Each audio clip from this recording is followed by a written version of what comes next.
એકદમ બહાર જેવી સિંગ બનાવવા માટે અત્યારે મેં એક બાઉલ લઈ લીધું છે અને એમાં 1 ગ્લાસ પાણી એડ કરી દઈશું, પાછું 1 ગ્લાસ, એટલે ટોટલ આપણે 2 ગ્લાસ જેટલું પાણી એડ કરી દઈશું અને આને આપણે ગેસ ઉપર ગરમ કરવા મૂકી દઈશું। પાણી ગરમ થાય પછી આપણે દાણા એડ કરવાના છે। તો અત્યારે પાણી ગરમ થઈ ગયું છે અને આપણી આંગળી આવી રીતના અડે એટલું જ ગરમ કરવાનું છે। ગેસ ઓફ કરી દઈશું અને દાણા છે એ એડ કરી દેવાના છે। ખાલી 5 જ મિનિટ આપણે દાણા એડ કરી અને રહેવા દઈશું, પછી તરત લઈ લેવાના છે। તો 5 મિનિટ થઈ ગઈ છે અને આપ જોઈ શકો છો આ જે પાણી હોય એડ કર્યું હતું એનો કલર ચેન્જ થઈ ગયો છે, જે આ દાણા હોય એનો કલર નીકળી ગયો છે। તો આ પરફેક્ટ સ્ટેજ છે। બહુ ઝાઝી વાર આપણે પાણીમાં રહેવા નથી દેવાના દાણાને। હવે આપણે પાણી રીમૂવ કરી લેશું। હવે આમાં આપણે પાણી રીમૂવ કરી લીધું છે એટલે સોલ્ટ એડ કરી દઈશું।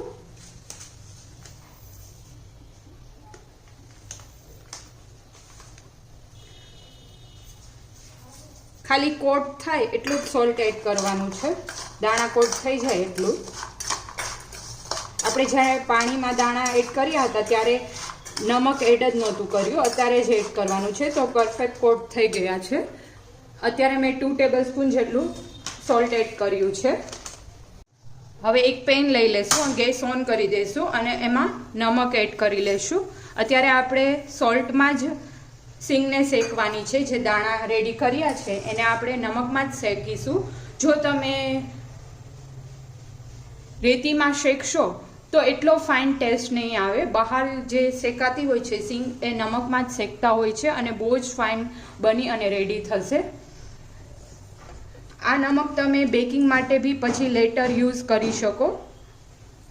અત્યારે મેં 1 વાટકા જેટલું અથવા તો તમે કોઈ પણ બાઉલ હોય એ સેટ કરી શકો એટલું મેં અત્યારે નમક લઈ લીધું છે, જેથી ઇઝીલી શેકાઈ જાય દાણા।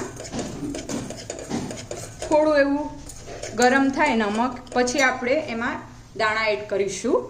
સોલ્ટ છે ગરમ થઈ ગયું છે, એમાં આપણે દાણા એડ કરી દઈશું અને કન્ટિન્યુઅસલી હલાવતા રહીશું।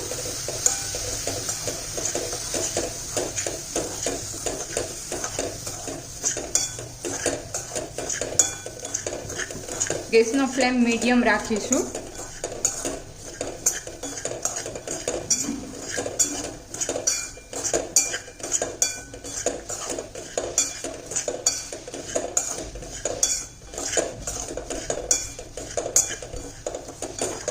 એકદમ બહાર જેવી જ ક્રિસ્પી બની અને રેડી થશે। જેમ દાણા શેકાતા જશે એમ સોલ્ટ છે દાણા ઉપરનું એ નીકળતું જશે।